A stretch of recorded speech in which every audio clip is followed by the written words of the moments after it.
Hello, everyone. Welcome back to yet another week of Shouting into the Void. This is a weekly video, I guess, waffle of me and Liam discussing episodes of Doctor Who. We've started with New Who, which started in 2005, and we are now on episode 5. Episode Yes. 5 of Series 2. This one is Rise of the Cybermen. So if you couldn't guess by the title, the Daleks are not. the Cybermen are in this episode. So the TARDIS team at this point is Rose, Mickey, and the 10th Doctor. They've crash landed on a parallel Earth where something strange is afoot. What could it be? If only they were hinting towards it, and or it was in the title. But yes, so effectively, this is an origin story for the Cybermen, told from a parallel Earth, because we've done Classic Who did numerous origin stories for the Cybermen, and even Yeah. New Who has done numerous origin stories for the Cybermen at this point. But this is our first introduction to them in New Who. You know, we've seen a head in a museum in Series 1, but this is the first time they've got a brand new redesign. They look nice and shiny, but we don't get too much of them in this episode, unfortunately, but we'll come on to Boo. that. So yeah, what did you think of the episode then? It's fine. Yeah. I think I mentioned last week, like, I definitely prefer part 2 to this one. And I do tend to skip this one. So it's just a lot of build up, and there's barely any Cybermen. A lot of build up. A lot of build up, as I'm sure we'll get to. But yeah, I love the last 6 minutes when the Cybermen are in it. Yeah. And there are still decent bits in there.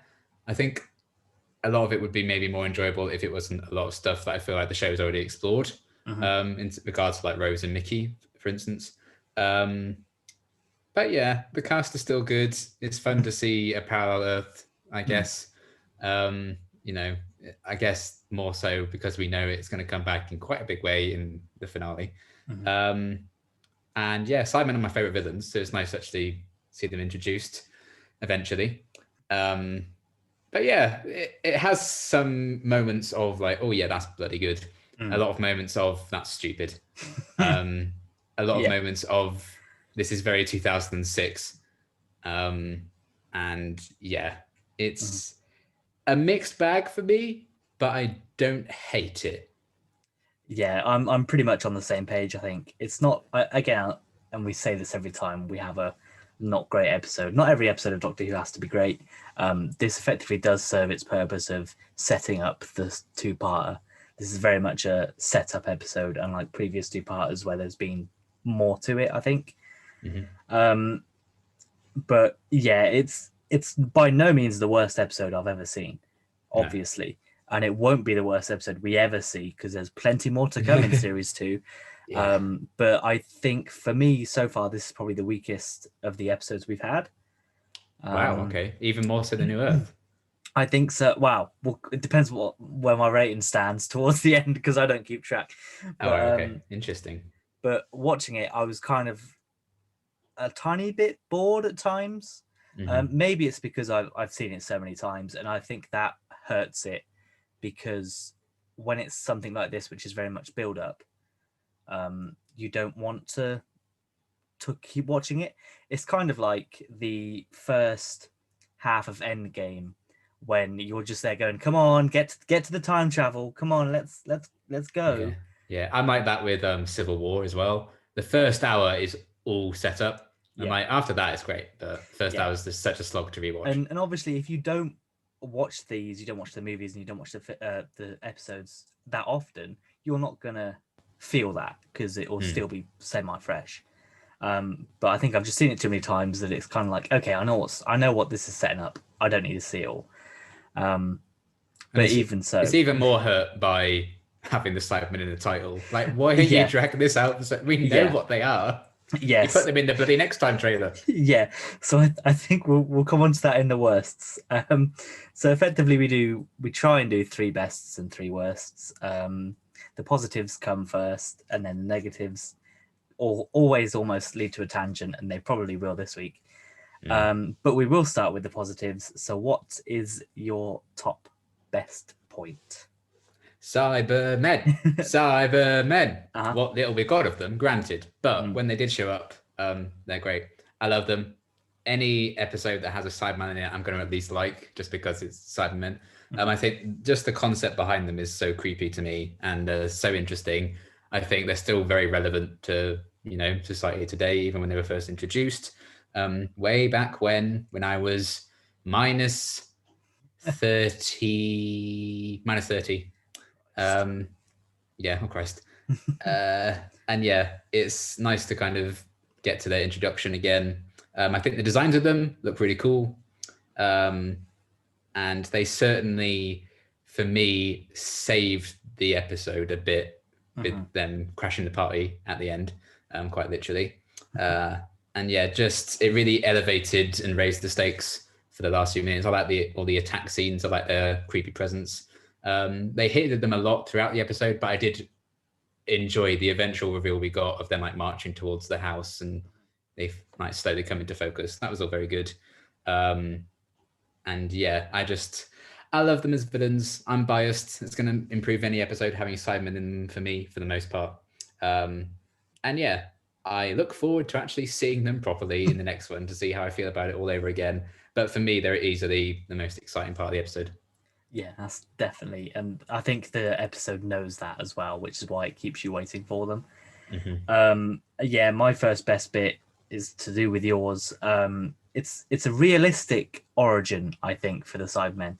It's very much a reimagining, and you could see this happening even now, even what we 15 years after the episode was broadcast, you could still see this kind of thing happening today. And I just think it adds, like most of New Who, it sort of adds more of a horror element to the fact that you think, oh, this could actually happen. Like, it's got some realism to it. And then the designs as well, they're just these big hulking men that, wow, not men, because they're not supposed to have a gender, but human. But they're Cybermen, so they should do something with a cyber woman. Yeah, I don't know why they've never done that before. It couldn't go wrong whatsoever. Maybe that's something for a spin-off. I don't know. Maybe a spin-off, but nah, I can't see it happening. Nah. But yeah, I just love the design of them. I think ever since I first saw them, I was just like, that is the Cyberman design for me.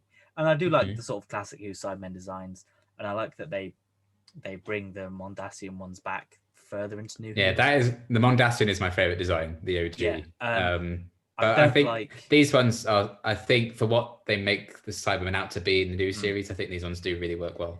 Yeah, it gets a little tricky down the line when we see these style of Cybermen in series 5, but they don't have the Cybers logo on them because technically they're not from. They're from they're supposed to be from and then the newest, I think, Cybermen designs are a bit, but it is. I quite like the newer ones.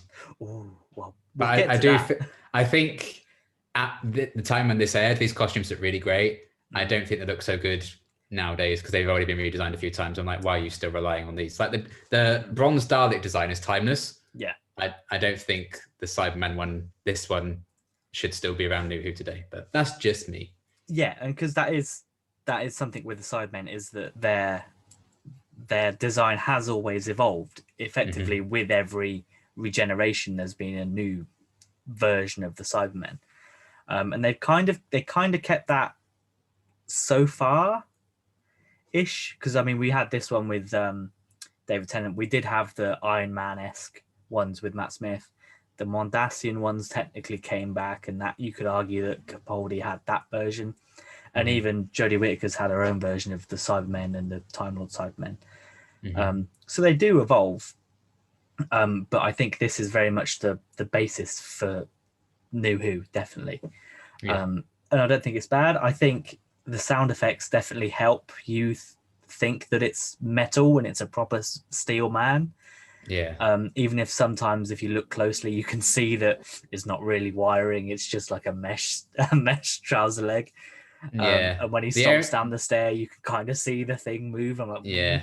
The only thing I wish the design had was like maybe a bit of something to show that there was like humanity in there. I know they like have the flesh in the middle of it and stuff, like in the wiring and stuff. Like maybe if they just had like a clear window, like exposing a bit yeah, of that or something. maybe if they had a clear window exposing like a brain, Yeah, or they maybe. had like just something a bit more humany to them. I know they Yeah. just like take out the brain, etc. But that's Yeah, what I love about the original Cybermen is that first shot in the 10th planet when you see one and like looks at the camera and you can see there's a human eye behind it. I think that's so creepy and yeah. But I still like the design.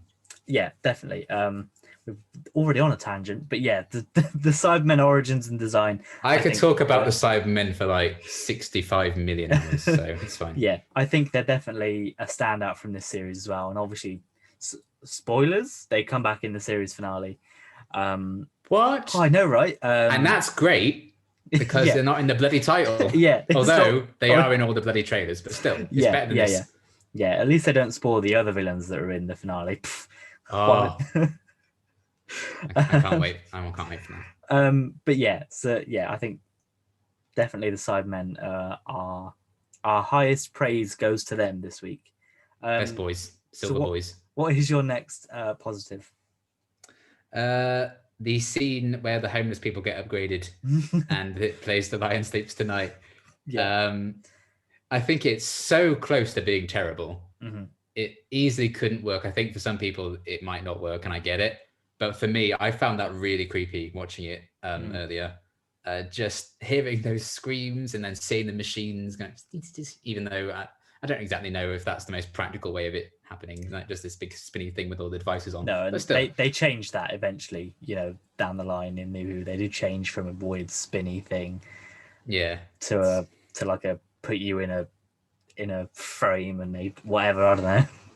All sorts of different methods. But just that, and then just having The Lion Sleeps Tonight just play over it. There's something like just the contrast to that. I think at times, I'll get into that in my negatives really, but I think at times that kind of tonal clash doesn't work with this episode. But for me, that was easily the standout creepy moment. And I was like, that's bloody horrible. Like trying to imagine what those people are kind of going through.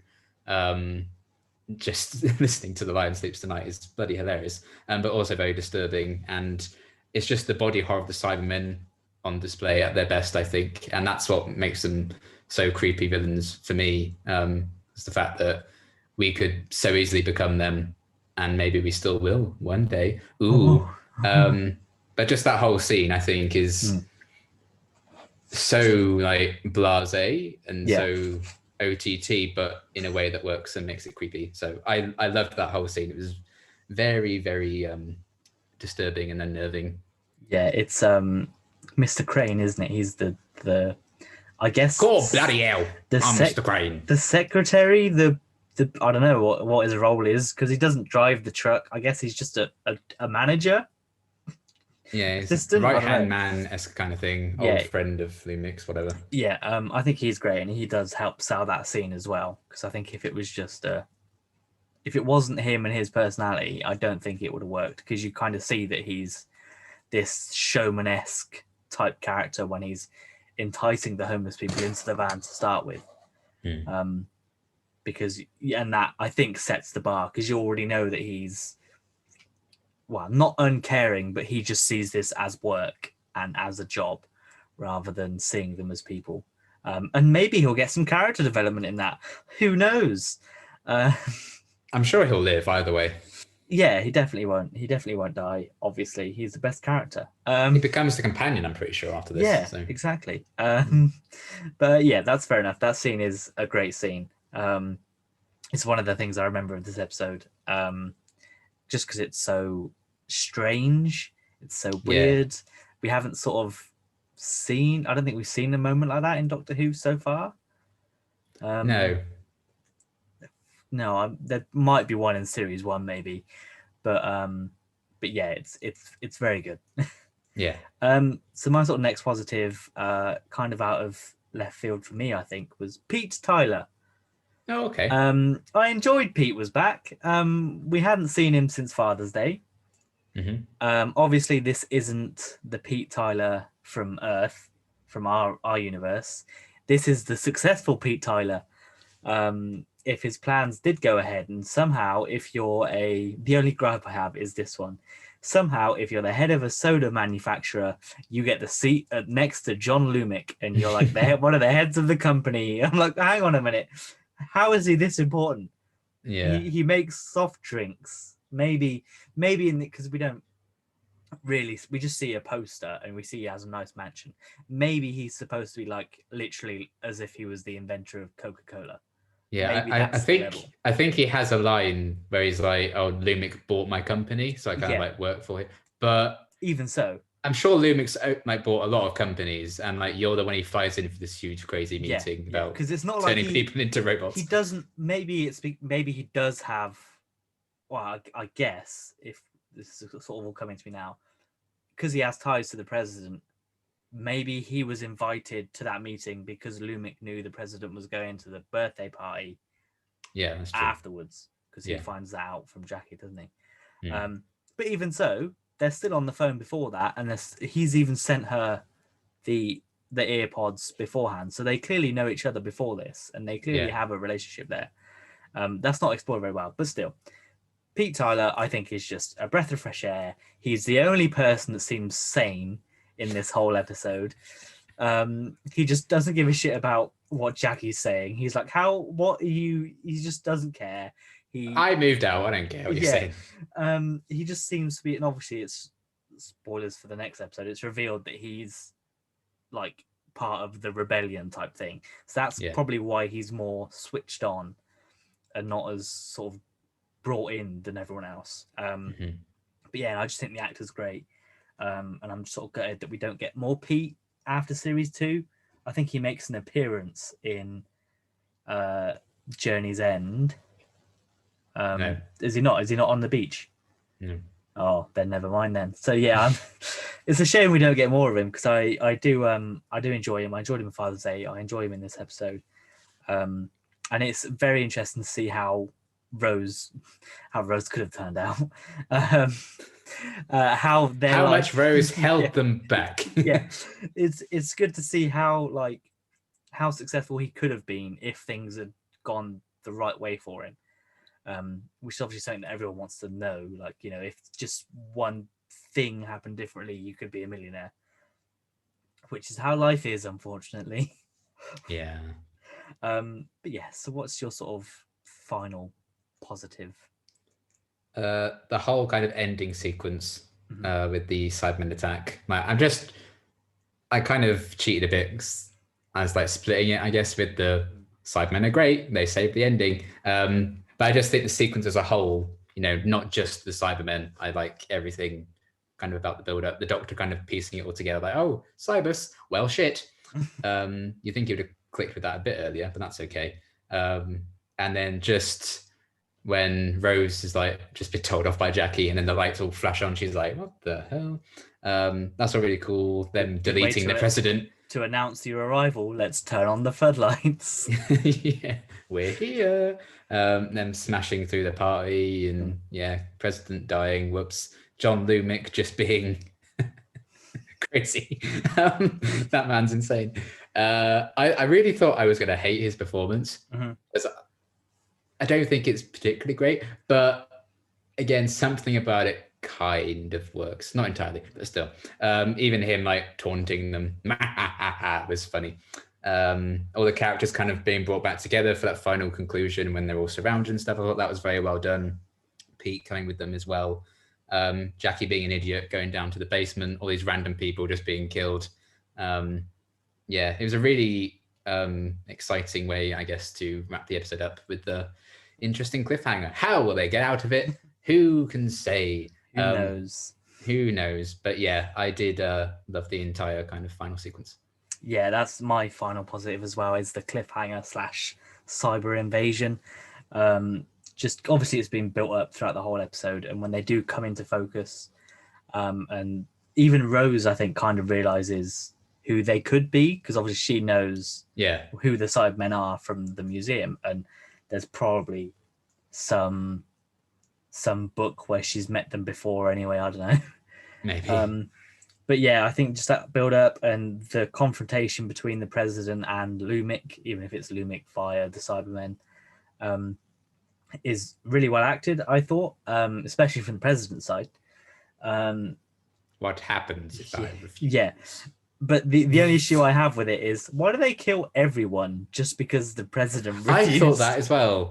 Like, you're just wasting good stock there, Millie. Yeah. That's my only issue with it. But I guess you just needed that to happen. And obviously, they, as soon as the president dies, they all go about running and screaming. So it's like, well, okay, you clearly don't want this. We'll just kill you. Yeah. Which is fine. I can accept that. Activate their ear pods, quick. Yeah. Yeah, I just enjoyed all of it. It was just a very tense cliffhanger, I thought. Everyone was brought back. Ricky and Mickey, which was a whole B plot that was involved. I like seeing the Doctor kind of like pleading as well. And they're just like, bitch, please. Yeah, I don't think we've seen that so far, especially we definitely didn't see it with Christopher Eccleston. Yeah. But it's literally, you feel that there is no way out. Like, there's no way. And even the Doctor feels there's no way out other than, please, can you not kill us? We surrender, please. Obviously, they do get out of it because there are more series of the show. Yeah, and because the Cybermen just keep saying delete. Yeah, they all maximum deletion just means they delete even slower, so they have a chance to escape. It would seem. And then that's the other thing as well, which I'm pretty sure Who did, was they gave the Cybermen their catchphrase. Yeah. Because they obviously thought, hey, Daleks have exterminate. We need to give the Cybermen something. We need a word to put on posters and for kids to say when they play Doctor Who in the playground and to make merch out of. It worked. You know, it worked pretty well. I don't know if they don't really say it now anymore because it doesn't. It worked with this Cybermen because it was built in cyberspace and technology and stuff like that. And yeah, I think it works well in this. It does, even though it's just the word delete. It does feel threatening, and it feels like, oh, I will be wiped from existence if they touch me. Yeah. But yeah, the cliffhanger was great. So we'll see how I feel about the resolution next week. But at the very least, the cliffhanger did leave me going, oh, what's going to happen? And they didn't put a next time trailer right after it. So, Justice. So that was good. If you didn't stick around till the end of the credits or the trailer that they put on directly after the episode, then you wouldn't have known how they got out of it. But yeah, did you have any other sort of positives then before we sort of move on to the negatives? Did I mention the Cybermen? No, they're good. Oh, and I liked the emotional bit with Mickey and his nan. Yeah, I thought that was very wholesome. And annoyingly well acted considering who we have to talk about. But I know. I've tried to avoid that this week. But yeah, that was emotional. And we've got a bit of backstory for Mickey and his parents and his grand and everything, which was cool. Not coming from Mickey himself. Mickey wasn't even in the scene, but still. No, it was literally just a case of, well, hang on a minute. We need to give some exposition to Mickey so that his exit next episode feels warranted. Yeah. I guess that's fine. Yeah, my only sort of addition is the twist that Rose is a dog is hilarious. Excellent. Brilliant. And you just, because you just don't, I kind of wish that they didn't show that beforehand. Like they didn't show Pete and Jackie call. I kind of wish we just saw the Doctor and Rose reacting to it to start with. But either way, it's hilarious. It's so good. Just the reveal and then the Doctor's reaction to the fact that Rose is a dog. Rose's reaction to that she's a dog. She like takes personal offense to the fact that she wasn't even born. Yeah, that's a personal mention. And I guess to link the two together, because I have a best and a worst in this, which is the same. John Lumic, he is a best and a worst. I understand completely. There are times, like sometimes the acting seems not great, but then there are other times where I'm like, he is just playing effectively Dr. Evil. You know, he is basically a supervillain in this, and he's proper hamming it up. Yeah, I think the way he's acted and characterized, I think, is a perfect kind of example. Or if you like to grind this episode down to like, this is my problem with it. I think it's the fact that sometimes he really works, sometimes he just doesn't, and it kind of falls a bit flat. It's a bit too much. I think that's basically how I feel about the episode. Yeah. Although to be fair, I think he's one of the more consistent characters. I think, ironically, one of the more consistent characters. I think he's one of the more entertaining ones in this one to watch. For Definitely, sure. Especially you can tell the actor is having a fun time with it. Yeah, and I mean, you really get a sense of what he's going to be like just in the cold open, where he just laughs or smiles at the man. My favorite line in Doctor Who history. How will you do that from beyond the grave? What? And the guy just stands there like, I don't understand. Like, what do you think that means, sir? Run. I know, but I assume he's in a Zeppelin high in the sky, so he couldn't even. He could run out of the room. And even when he's like, kill him, he still just stands there and then just turns to look at it like, oh no, leg it, man. Yeah, it's very. I like the parallels to Frankenstein as well. It's alive. Yeah, that was very much. That's all. It was very much a very campy opening, I guess. Maybe there's a reason for that, which we'll come on to my fun facts. But yeah, he's my best and my worst, so therefore we'll go into worsts. So what is your I'd first? agree with that, I think. Just it was so slow. It's just there's so much setup. I think there's a lot of setup, like a lot of part ones obviously have to have, but stuff didn't happen. I think is the big difference. Because what I do when I'm like watching, I actually write down the plot as it happens, just so I can get a sense of like the pacing and stuff. So normally I'm about halfway through the episode, I've kind of filled a page, like a side of a page.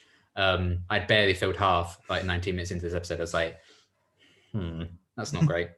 So that kind of gave me a sense like nothing is happening here. I just feel like the build-up probably wasn't worth it for just 6 minutes of a 46-minute episode being really good and fun. Especially when you've called it Rise of the Cybermen. You've put the Cybermen in the trailers and released official photographs. We know what they look like. Yeah. You know, I could understand a bit more if they hadn't revealed the design, and then that's the big reveal of what they actually look like.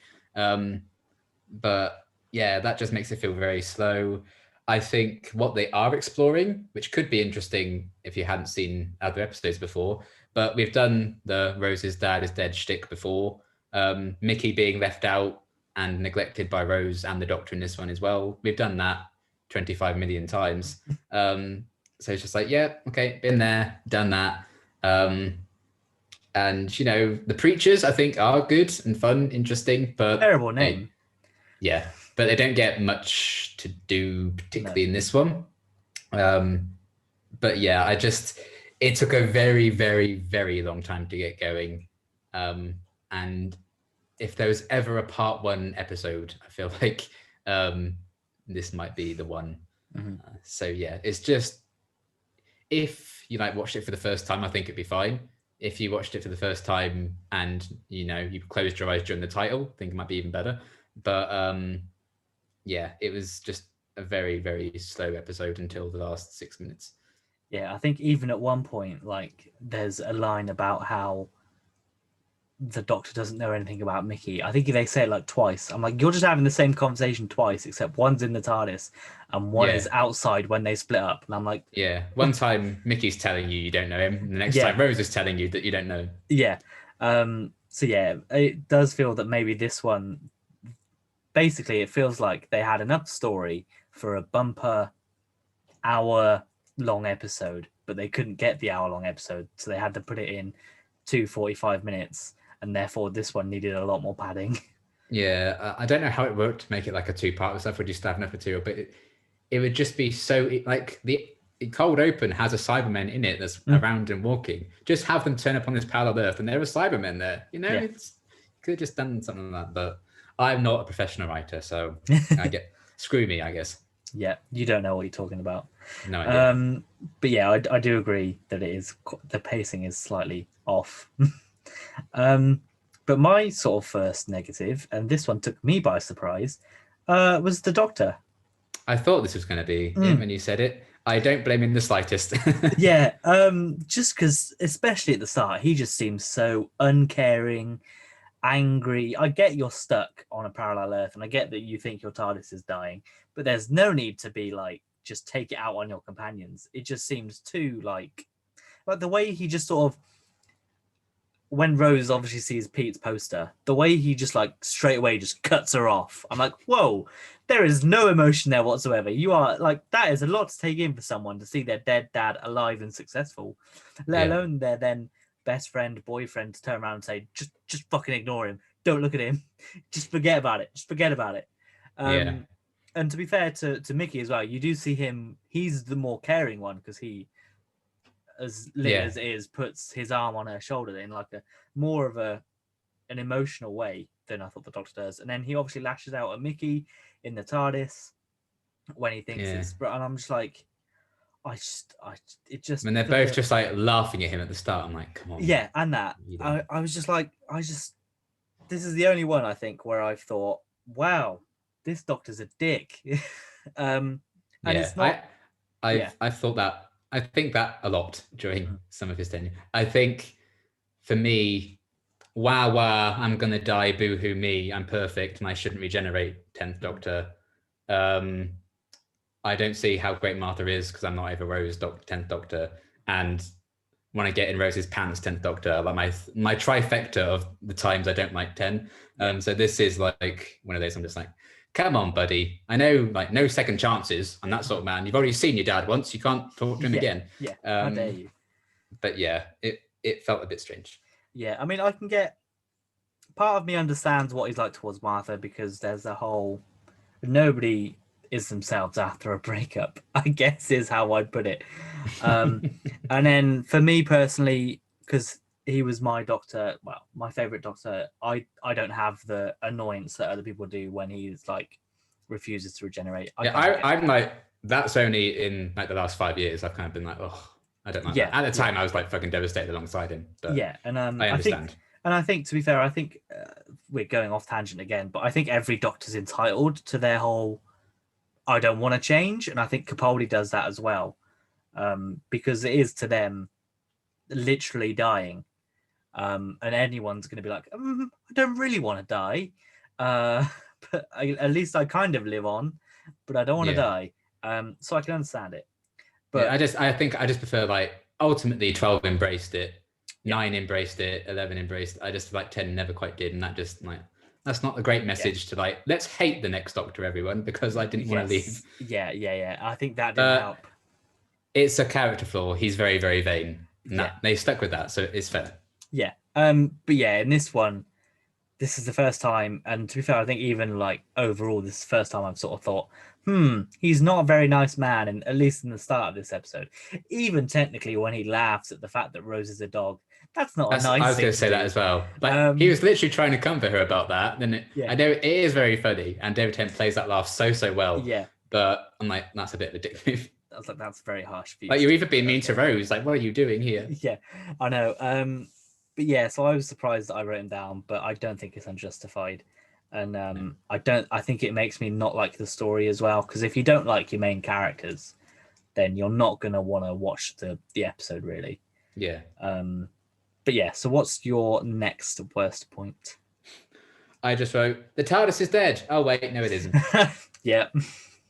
Why? It's just, it's just so easy. Just be like, oh no, we've crashed in a parallel world. We are stuck here for 24 hours until the TARDIS reboots. Why do the last TARDIS in the universe?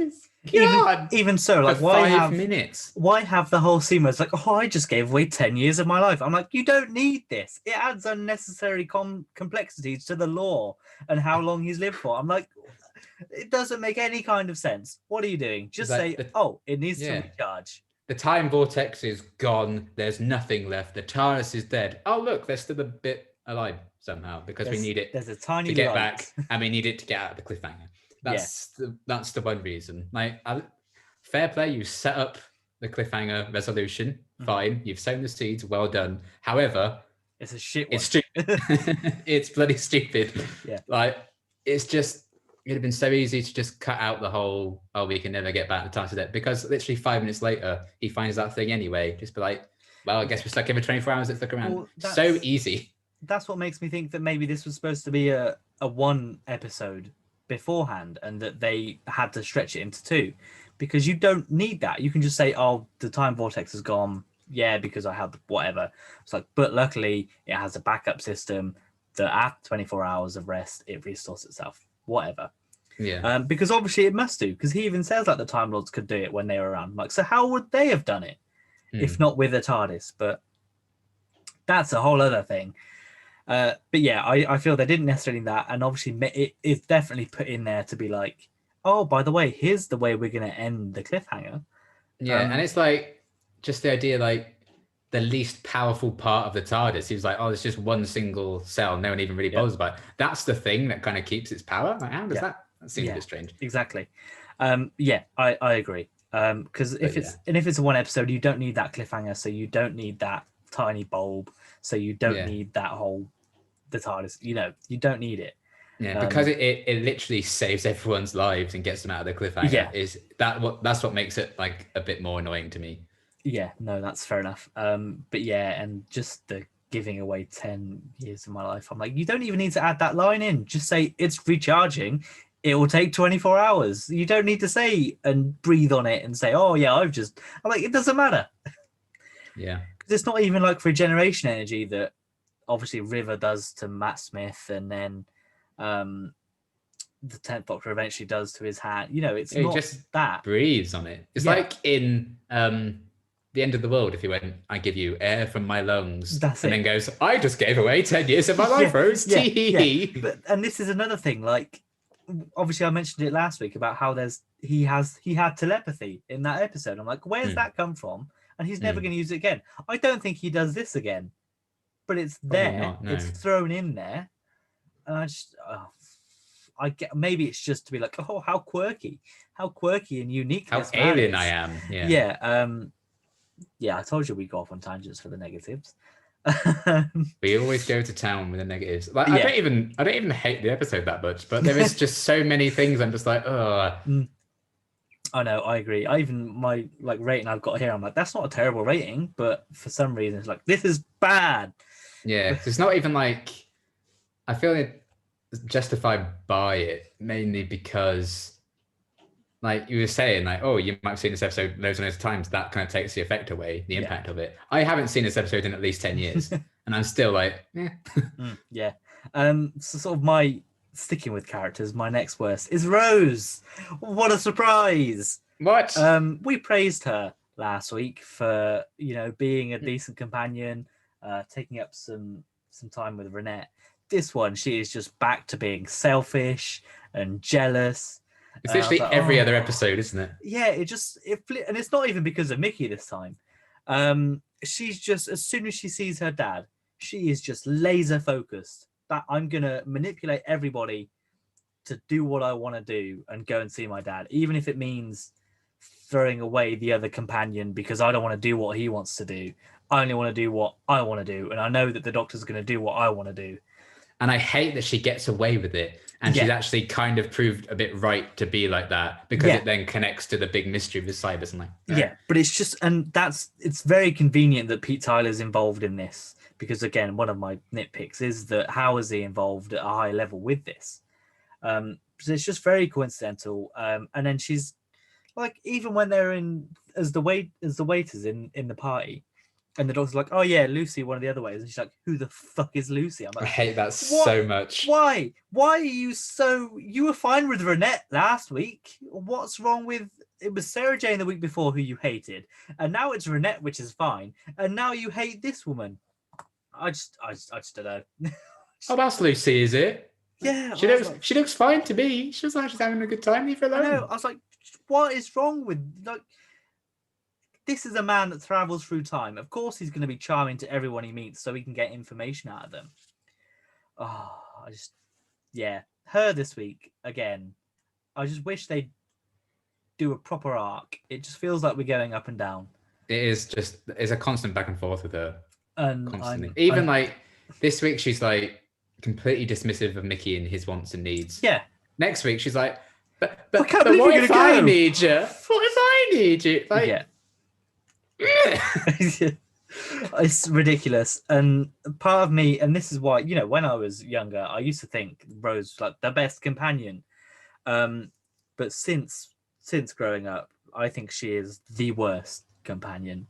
And I'm not ashamed to say that. Of all the companions we've had, she is definitely the worst. She is the most self-centered, the most like jealous of everyone.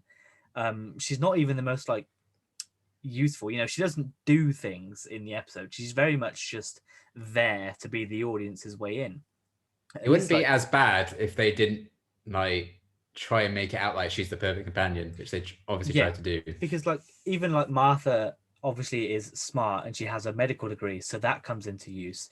Donna's bloody temp work even comes into use. You know, they all have things that they can do, but Rose had the one in the first episode where she did gymnastics or whatever, and that was it. There's been nothing else since then. I don't know. I don't want to hate on Rose too much because I know a lot of people like her, and to be fair, you know, I say she's the worst companion. It's not like she's absolutely terrible all the time. No, but it's just times like this where I'm just like, why did they feel the need to do this? Maybe it's just a way for the audience to feel like, I don't know, that they relate to Rose, that everybody gets jealous. I don't know. Maybe it's something like that. Yeah. But I'm sorry, everyone. Sometimes I feel like we're being so harsh about we this are, one, but I think we have our reasons. And again, as will be reflected in my score, I don't really hate it. No. Yeah, I think like there are times when I'm doing worse where I'm like, I can't, you know, I'll commit to this point, but I can definitely be argued the other way. Yeah. But at least with these first two, for me, I'm like, nah, you can't convince me otherwise. But never mind. So what is potentially your last negative? This is my last big one, really. Mm-hmm. I just think the tone is very messy of the whole episode, I think. And, you know, Lumic is a good example of that. I think sometimes he's super camp and OTT. Sometimes it kind of works. And I just think this lunatic's having fun and I'm enjoying watching him do it. Yeah. But yeah, it's just the episode tries to be very camp at times, I would say.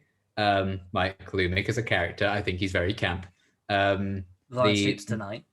Yeah, The Lion Sleeps Tonight. The dramatic van reversal. Like, off she goes. When Jackie's having a go at Rose, it just like keeps zooming in on Rose's face and like, what the hell are you doing? And the weird music with that. And then alongside that, in the very same episode, we have homeless people being cut open and turned into gross cyborgy machine things and screaming and, you know, having their lives ruined and unchanged forever. A dead nan. We have Mickey's dead nan and the emotion behind that. And it just, it's Barbie to be. Potentially a divorce as well, like a failed marriage is in there. Failed marriage, jealousy galore, the TARDIS being dead for 5 minutes. Mm-hmm. It's just, I think it doesn't really flow quite well. I think all the elements are fine, just not in the same episode, especially when it's like a part one and it's very kind of messy and inconsistent in terms of tone, I think. And that can work, I think, at times. I mean, I don't really like Fugitive of the June as an episode, but there's a huge tonal shift there, and that works for most people who watched it. You know, that's one of their favorite episodes of the Jodie era. So it can work. I just don't think it works here. Yeah, no, you're right. Definitely. I don't have much to add to that, but yeah, you are at the tone, and I think the prime example of the tone shift is John Lumic. Just because he can be absolutely mad, but then at the same time, he's creating these death machines. Yeah. So, I'm dying, Mr. President. Lol. Okay, bye. Hey, bye. He's like, it's tragic. See you at the party, like, Pete. I'm running out of time, and then there he is, like he's taking his own death so seriously, then just laughing as he's ordering all these Cybermen to kill everyone else. Madness. Yeah, fair enough. So my sort of next negatives are more nitpicky. The first one we sort of mentioned is, why is Pete such a high up in Cybus when he's just like a soda drinks maker? It's very, very coincidental, and I think they just sort of didn't put anything in to say, you know, they didn't put anything in to say why he was there in the hopes that people would just accept it, which, to be fair, I did before I rewatched this one and went, hang on a second. But fine. Yeah, there are some very strange editing choices, mainly with the let's go on a recruitment drive, and he looks over to the driver The driver looks back. They go on. They look at the gear shift, and then it pulls out to the van. The truck. It's zooming. Like it's a van zooming out. Let's calm down. Yeah, and then even like when Mickey gets abducted by the preachers, that is very extreme as well. Where the van like comes around the corner, and then it closes up on the screeching tires as it turns, and I'm like, hang on a minute. And the Nan doesn't hear him being like, where have you been? We've been looking all over for you. Get in the van. And she's like, Ricky, where'd you go? I know she's turning around to go back inside, but that's a very loud screech. That's a very loud door opening. And that's a very loud Jake Simmons pulling Mickey into a van. It's a very loud CBBC presenter. Yeah. Former Hollyoaks star throwing your clone grandson from another universe into a van. And there are quite a few ethical issues with that as well, with Mickey going to see his dead Nan and like convincing her that he's Ricky. I'm like, that doesn't necessarily make me feel great, because there is a Ricky out there that you've effectively just replaced, which he does do, obviously, in the end. I wonder if there's a way we can make a solution to this. Yeah. Kill one of them and then never tell her that her real grandson's dead. And then I also thought, as much as I like the parallel universe concept, I did think that some of the changes were just the easy option. They're quite lazy. The prime example is, what if the UK had a president instead of a prime minister? Which I think that is such a parallel university thing. Yeah, it's such a cliche thing. Yeah. I'm just like, the Zeppelins is also kind of like a cliche thing. Even though they look good, they look fine. The CGI is not great, but it's not like horrific. The earpods obviously make sense, but it just felt lazy, really. But we can still get our Torchwood reference in there. Don't forget that. Hell yeah! There's a couple of them in this one. They had to make up for the lack of one in Go in the Fireplace. They had two in this one. But yeah, that's just a whole thing. It just felt a bit too lazy. And then one of the other things in that is, why is there an army checkpoint that Mickey has to walk through? Oh yeah, like he walks curfew, through but to have doesn't seem that dangerous, does it? Yeah, it's like someone like, can I go through here? And the guy's like, yeah, just make sure you're not out by curfew. And then he's like, what curfew? It's like, did you live up in? I'm like, what is this scene? You do not need this scene at all. Yeah, it's world building. It doesn't actually tell us anything. So like, what's the point? If like Ricky is supposed to be in hiding, obviously we know it's a bullshit reason why he's the most wanted. But if he's supposedly in hiding and not supposed to see anyone, why wouldn't the authorities recognize this man that's supposedly? Oh yeah, I didn't even think of that. That's true. Again, it's what makes me think that this episode should have been a bumper hour-long episode rather than a two-parter, because you could cut that scene out easily, and that's a good 2 minutes. At least, but there's just little things in this. I feel we have really gone to town on it. But if it could have been better, it could have been better, and we're saying it could have been better. And right, here's the other thing that I've put right at the end is, why do they wait to get surrounded? They run out of the house, right? There's no Cybermen behind them, and then they just stand there like, and they all come in. I'm like, why do you wait there? You know they're coming. Yeah, keep running. And there's a bit where Pete's like, "Who are you? How do you know so much?" And the doctor's like, you wouldn't believe me if I told you something." They should have so obviously seen the Cybermen that were walking up to them. It's like, they didn't come out of nowhere. I know, and they're not exactly quiet as well. I know. But that's, again, if it was just a one episode, you could just have them escape the house and then go from there. Or even so, if you did want the cliffhangers, you could have them escape and then maybe see the Cybermen just in the house and have like the end thing on Pete being like, oh shit, or so, something like that. Just have that reaction. That exact line. Yeah. Well, yeah. But you don't have to have them stuck in a life and death situation for it to be a cliffhanger. I know that helps with the cliffhanger, but it doesn't need to be like that. Yeah.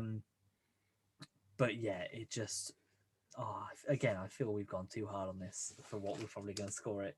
But it's justifiable. It's just there's so many little annoying things, but I can look over a lot of them, so the episode's still kind of enjoyable. Yeah, I'm just seeing what else I've put. It's not the long game. No, yeah, exactly. I think you could say it's bad. I don't think you could say it's boring. The long game is bad and boring. Yeah, consistently. There are still like elements that aren't boring in this one. Yeah, even if it is just the last 6 months. Yeah, it's something. I put here that Mickey is smarter than Rose. he works out it's a parallel universe. He literally, again, rather than just standing around and waiting for the Doctor to explain what's going on, he went to the door and opened it up and went, "Oh, hey, we're in London." And that very nice person was like, "I'm done with this newspaper. I'm gonna leave it on this bench." Yeah, exactly here, just so that you can see the paper. But yeah, he like comes in and talks to the Doctor about, oh, but I thought, isn't parallel universe like travel really? He gets involved. It's like he knows what is going on more so than Rose, who at this point is already dead set on, I'm gonna go see my dad no matter what. Which is fine. I put guess Jackie is the same no matter what universe. The only difference here is that she has money. Pete is the only same person. Yeah, Ten is so angry at Rose and Mickey because he is in this whole episode. He just, well, at least the first half. I don't know whether it's just because Mickey is there, so he gets angry, because whenever it's just him and Rose, he seems less angry. But whatever. You mentioned it. I do like the Cyberman motif that they use in this. I like the theme that they have, and it does come back. Yes, and I love it. It's great. It's so iconic, and I'm glad they sort of keep it around in New Who. It's a bit in Dark Water when the doors close, and you really are. You see like the eye with the tears. It's like, oh, I know that one. I know what it is. It's like the Master, like yes, exactly. Which is why some of the music in this is great, and it really does add to it. I put Mickey knows he's not important, because he does. It's effectively, this whole episode is him finally realizing that he's the not, dog. Yeah, literally. Yeah, there's finally time to get a Mickey backstory, even if it is just a quick chat with Rose. Yeah. I also put, haha, child abuse. So funny, because Rose like, oh, she used to slap him. I'm like, oh, okay, that's funny, I guess. But that's what a lovely woman. That's 2006, I guess. Yeah, not too much else, I don't think. Yeah, why is Pete Tyler? Mr. Crane is great. 2 Mickeys, which was very cliche to be like, oh, there's 2 of them.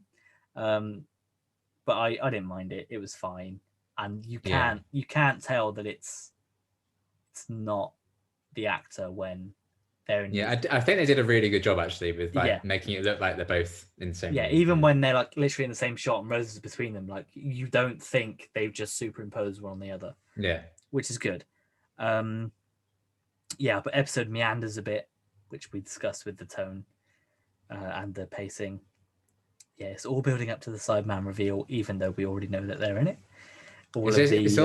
It's such a Doctor Who thing to be like, so and so of the Daleks, so and so of the Cybermen, and then the cliffhanger is it's the Daleks, it's the Cybermen. Like, call it something different. That's why Earthshock worked so well, because they didn't announce that the Cybermen were going to be in it. It had been like 7-8 years since the Cybermen had been in it. They hadn't been seen since the only Tom Baker story with Cybermen in it. So it's like, oh my god, that's insane, because it's not Earthshock of the Cybermen. And you're like, that's the cliffhanger to episode 1. That's why it's like one of the most famous cliffhangers of all time. That, and obviously they killed the companion in that story. But still, it's I agree. And that's sort of why I think Utopia works for me as well, is that there's, at least I wasn't, if there was promotional material saying the Master was back, I didn't follow it. And it took me by surprise that, oh, sorry, there's another Time Lord in. Yeah, I think that was a surprise. Because my dad was like, oh, it's the Master. And I'm like, who the fuck is that? Yeah, that sounds so cool. But I was getting excited because Dad was getting really excited because he knew who it was. So I was like, oh, that's really hype. And he was really hyped. Him and my granddad were both really hyped when the Cybermen were in the Series 2 trailer. I was like, oh, I don't know who they are, but fun. Yeah. And my Army of Ghosts, I think, is one of my favorite cliffhangers. So I didn't know the Daleks were going to be in. I was like, oh my goodness. Yeah. People had worked it out, as I found out later, because the next time trailer for Army of Ghosts has the shot from Doomsday with the woman getting exterminated. So they worked out, there must be Daleks in it. Right, but I hadn't picked up on that. So I was like, oh my goodness. Yeah. So it's just... Well, that's it. I think now that we're older and we see everything online and we see leaks from set and every trailer we sort of watch and things like that, we obviously didn't do that as much when we were younger and in school. because it wasn't as big of a thing, I don't think, especially for people our age. Yeah, because we already know like 2 big villains who are going to be in Series 13 already. Yeah, so. yeah, and like that's why. And going back to the Master again, I don't know how much the show has a say in what marketing's put out, because the John Sim reveal for Series 10, was it? What 11? a shit show! Yeah. That would have been amazing if it hadn't have been for the BBC putting that in at the end of the trailer. Yeah, and be like, oh, look away now if you don't want to be. What a stupid thing to do. Yeah, and ridiculous. And I mean, to be fair, in that episode, it doesn't point it out as much as it does in this. Like, it doesn't hint that the mass is coming at the end in that, whereas this one, it's very much oh, look, here's some Cybermen feet, here's their voice, here's their outline. This is Cybus Industries. Yeah, so I feel that it's very much a case of they're just so, hey, they're coming, keep watching, they're coming. Do you know who's coming? They're coming. There's so many missed opportunities for like really iconic moments. Like if it wasn't called Daleks in Manhattan, the bit where the elevator opens and there's a fucking Dalek in there, that'd have been great. But yeah, and that's kind of why I don't think. Well, they probably did spoil the Dalek Sec hybrid as well, didn't they? Before that, I imagine. But that would have been a great reveal. Oh yeah, it was on the Radio Times cover before Daleks in Manhattan. So that would have also been a great reveal, being like, "What do you mean they're going to merge a human and a Dalek? What? Why has he got 6 dicks on his face? Yeah, why is that? That's a terrible costume design, but it's a cool idea. Yeah, I just think that's a thing with the show and perhaps the BBC as a whole, is that they never have enough. What's the word? Faith. Oh, yeah, that's it. They never have enough faith in the show to keep people hooked without showing the big thing that's going to happen. Yeah. Luckily, they've done better with Jodie, I think. Obviously, with the reveal of Joe Martin, Captain Jack coming back. I think they did both of those reveals in that episode amazingly well. Sacha Dhawan as the Master, and that was a thing. Us watching that episode and us watching the Captain Jack reveal. That's what we should have got in this. Obviously it's a bit more obvious, but that's what we should have been getting all along. Is what is this going on? Rather than there we go, there he is. He's finally in the episode. They're finally, which is what even like. I think it's more so. It's not just the marketing; it's the script as well. With Army of Ghosts, if the ghosts turning into Cybermen was the first time we'd seen the Cybermen in that episode, that could have been amazing. But we see them throughout anyway. It's like, oh, okay, it's just there's so many opportunities that they just don't take with like marketing and stuff. And it's so easy to just not have an episode be called something of the Cybermen. Yeah, especially if the whole point of that episode is being hey, they're here. Yeah. But what can you do? Sorry, Rise of the Cybermen. We feel we've been a bit too harsh, but will. You got Cybermen in you. You got a lot going for you, but my precious boys. There's one bit that I put. Jackie hates Rose, and then I put, which is very good for Rose's character. Every cloud, because she finally gets knocked down a couple of pegs and just shown that she's not like. Stick your nose in my business, love. Yeah, she's not this person. She's not as charming as the Doctor can be to get information, because she clearly tries to do that, but because she's just too involved, it doesn't work. I just love that Pete kind of just sensed that connection. He's like, I don't know why I'm telling you this, and then she tries it with Jackie, and she's like, "How dare you? You're not getting paid. Get out of my life. I don't want to ruin my figure." Yeah, but yeah, so we'll lighten the mood with some fun facts. What have you got for me? Thank God I didn't forget to do them. That would have been quite the episode, wouldn't it? Right. So, one of the working titles was Parallel. Yeah, sure. Speaks for itself. At least you didn't know the Cybermen were coming with that title. It's true. That's why I was getting so annoyed at it, because I had this fun fact. Just call it Parallel Part 1 and 2. Yeah. But anyway. What should I do next? The writer originally wanted the differences between our Earth and the Parallel Earth to be a lot more obvious, but Russ T Davies was like, no. Yeah, that's probably why we get the quote unquote what I've put lazy differences, where they're just small things. Yeah, but what can you do? Budgets. Sure. This is the first episode of the new series to be directed by Graham Harper, and he's still, to this day, the only director of some classic series stories. He's also directed the revival. So there you go. He went on to do lots of good ones, including The Stolen Earth and Journey's End. So there you go. Nice. This one I didn't actually know, and I have to apologize for Character Options here, who made the action figures way back when. This is the first episode where the 10th Doctor doesn't wear white plimsolls with his brown suit. He actually wears black ones, which he normally only wears with tuxedos. He normally wears the red ones with his blue suit, and just the white plimsolls with his brown.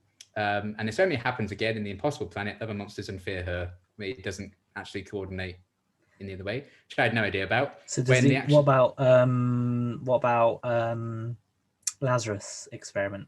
He has the black ones to match his black tuxedos.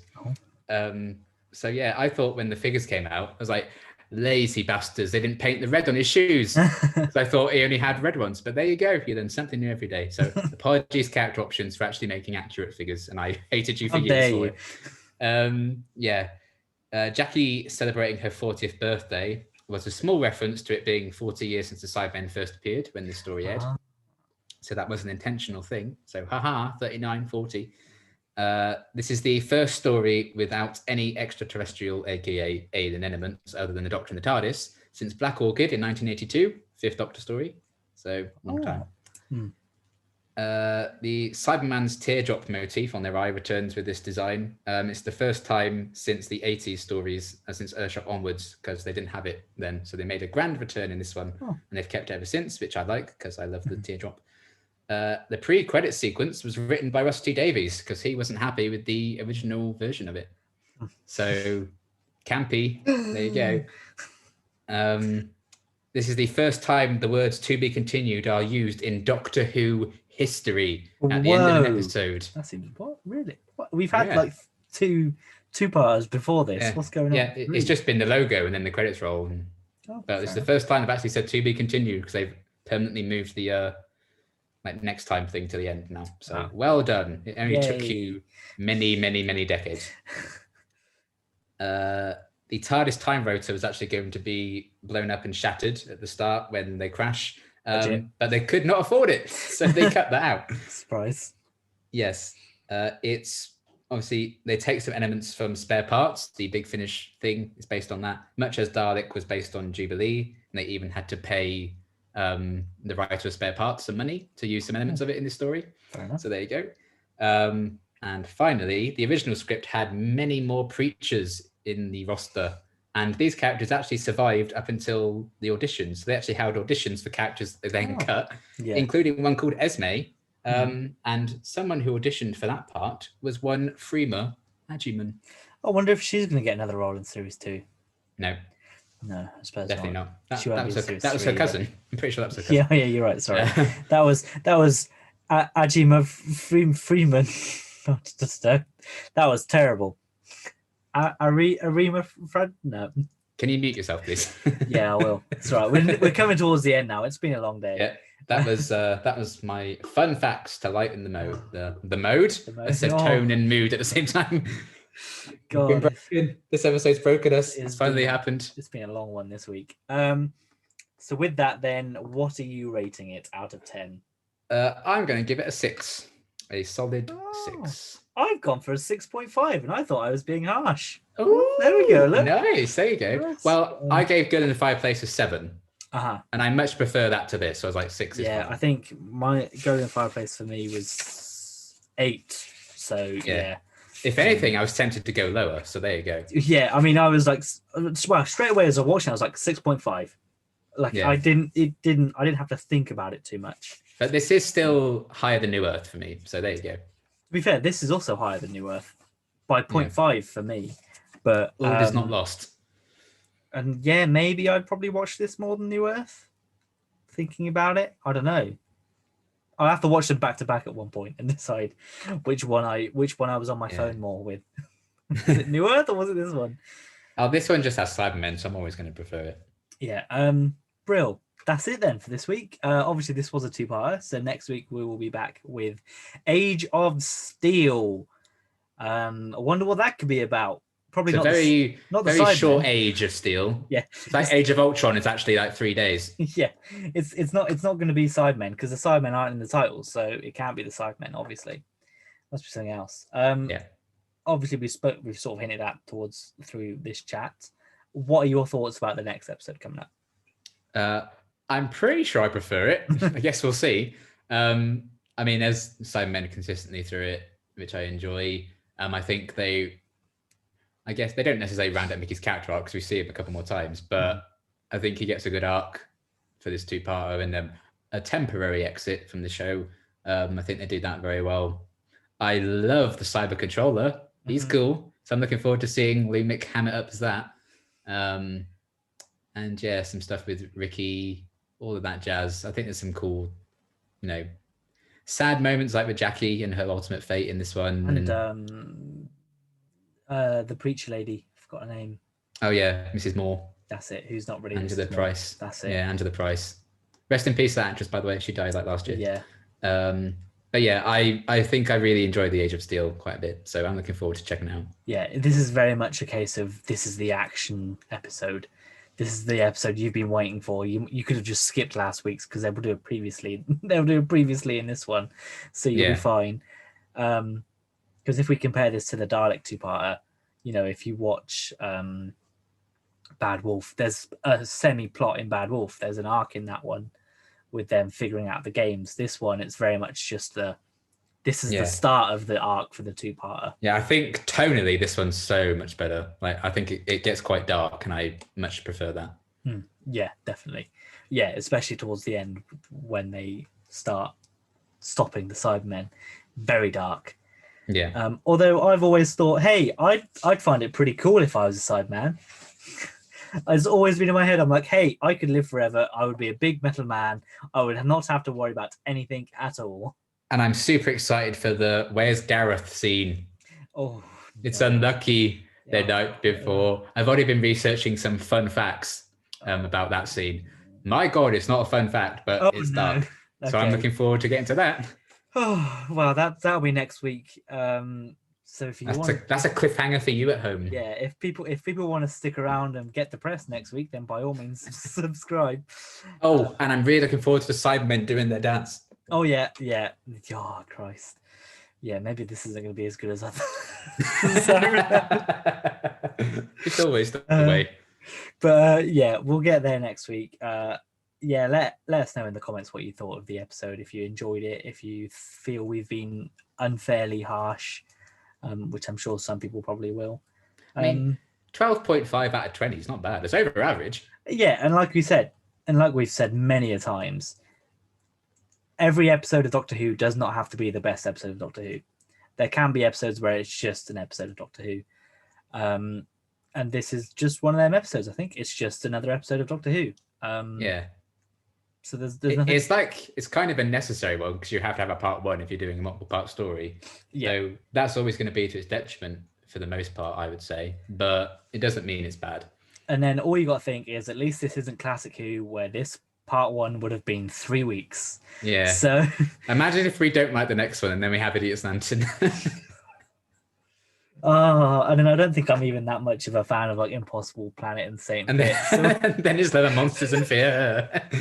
Oh Christ! You're like, give me School Reunion and give me the finale. I'm out. That's it. It's all right. We'll be at Series 3 soon, where I feel that we might. I like Series 3. I think. But, I guess we'll see. We'll find out. I thought I liked Series 2, but here we are. Oh, never mind. That's it for this week. We'll see you all next week. Bye. Sorry. Bye.